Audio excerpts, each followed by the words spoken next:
Support din po, Kalingap Agnes po, yung bagong Kalingap member po, Kalingap partner.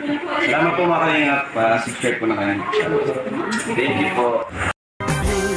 Nagmamasid sa ating kapaligiran, may mga matatanda naglilimos sa lansangan, hirap sa paglalakad sa init ng haring araw, nakadudulog ng puso pag sila'y masilayan. Bahay na tagpi-tagpi at bubong na butas-butas, ang tirahan ng lolo at lolang kawawa. Minsan ay nagugutom at may karamdaman. Bakit nga ba naging ganito kanilang buhay? Pag-ibig at pagkalinga ang ating ialay sa mga matatanda, magulang na naghihirap.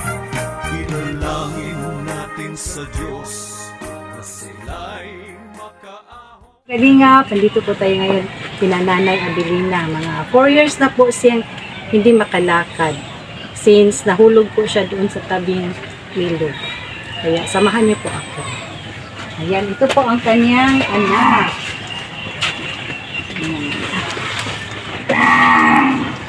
Ika muna po, kumusta? Ayan, nandito po si Nanay Abilina. Dito po siya nakatira. Kumusta ka, Nay? Ayan, mga 4 na taon pala ito hindi na makalakad. Mga 75 na ba si Nanay? 75 years old na? 74. 74 years old na po si Nanay. Yan po siya mga kalingap. Nakahiga na lang po palagi si Nanay Abilina. Ayan, hatiran po natin siya ng bigas at kunting groceries. Gusto ka matulog, Nay? Tulog ka? Labas mo na ako, Nay, pag matulog ka. Yan. Sige, Nay, dito na muna ako sa labas. Ayan po. At yan ang anak po ni Nanay. Ayan. Sige natin. Ito po ay galing kay Ate Christy. Siya po sponsor ng mga senior. Tapos yan, tanggap lang na kung tinutulong.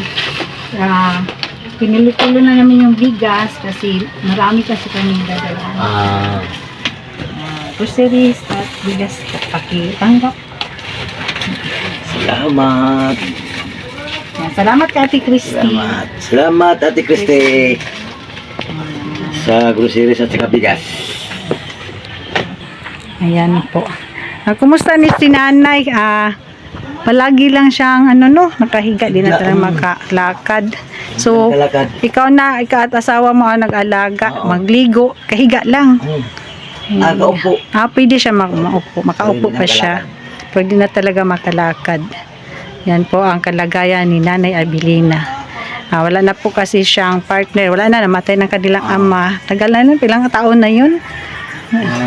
12 years na. Yan. Si Nanay Abilina sa bata pa po siya, naggagamot siya nung yung nakagat ng ahas, no? Di ba? Oo. Kamarunong ka bang mga manggamot? Hindi na pasa sa iyo ang kaalaman? Hindi. Yan. Sa inyong magkakapatid, wala bang marunong? Si Anton. Mabuti yun. Kung may makagat ng ahas, siya po ang nagbibigay ng gamot. At okay naman. Tulad ni Dindin noon, di ba? Nakagat man yun. Tapos si Nanay Abilina ang naggamot sa kanya. Ayan. Sayang lang at di naisalin yung kaalaman sa paggagamot ng mga nakagat ng mga ahas at aso din. Pwede rin siya. May kaalaman talaga si Nanay. Ayun, si Papa mo, marunong din yun. Oo, yun. Yun talaga ang marunong. Founder. Bander sa panggagamot. Yan, sana marunong din tayo manggamot. Yan. Sa ngayon, yung trabaho mo, araw-araw ka ba may kung lang may magpagawa lang, magpapanda. Isa po ditong karpintero. Pag may magpapagawa ng mga lamesa o kasi bahay, yan, pwede rin siyang pwedeng i-hire. Magkano ba ngayon ang araw ng isang karpintero? Mayroong 600, 500, 700. Depende lang Depende sa bahay. bahay. Bahay na ipagawa. Depende yun sa magpapagawa. Oo, okay, may may light materials man at may din, bahay na bato tawag doon. Yan, walang trabaho. Hindi lang pag may magpagawa na mga kasamahan namin na gusto tumulong na magpagawa ng bahay, pwede ka rin namin i-hire. O pag may mag-sponsor ng pabahay, lalo na sa mga matatanda na walang bahay. Mabuti na lang at may anak po si Nanay Abilina, si Buyet po ito. Siya po nag-alaga at ang kanyang asawa po nag-alaga sa nanay niyang may sakit. Mahirap din alagaan yung matanda. Malimutin na ba si nanay? Oo. Parang may Alzheimer's. May anak pa siya pala si Boyet. Hindi niya alam. Anton lang ang niya. Yung iba nila. Hindi na niya ma-remember. Kalimutin na yan tawag doon. Ulianin. Alzheimer's. Mga ganun. Hindi na niya matandaan. Masakit din sa part mo, hindi kanya matandaan. Okay lang. Kasi si Anton lang ang niya. Hinahanap niya. Natawag niya sa'yo.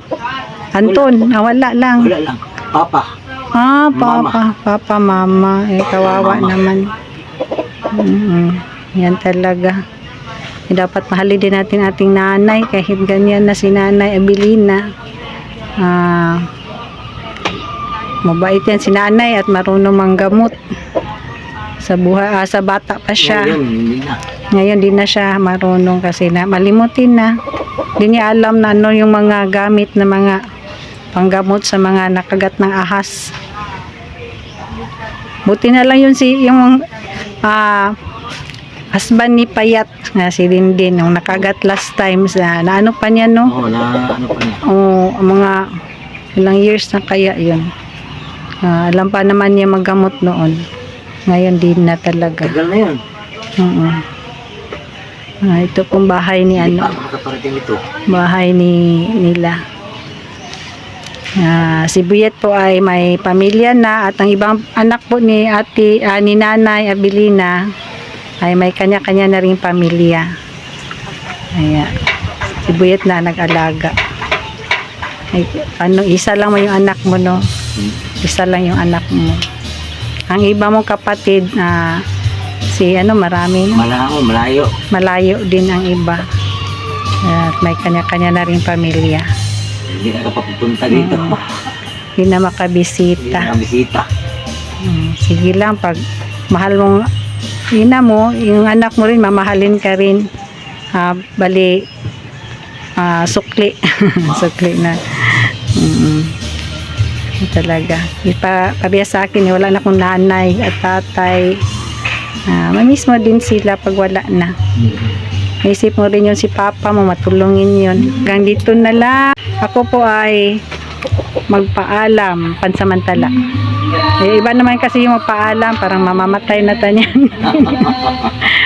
Ako po ay pansamantalang magpaalam. Ayan. Before po ako magpaalam, patuloy po nating suportahan si Kuya Bal Santos Matubang, Ate Edna Vlogs, Kalingap Rob at Jackie, Dudong Roel at Langga Richelle at ang buong team Kalingap. Ayan. Maraming salamat po sa inyong panonood. God bless everyone.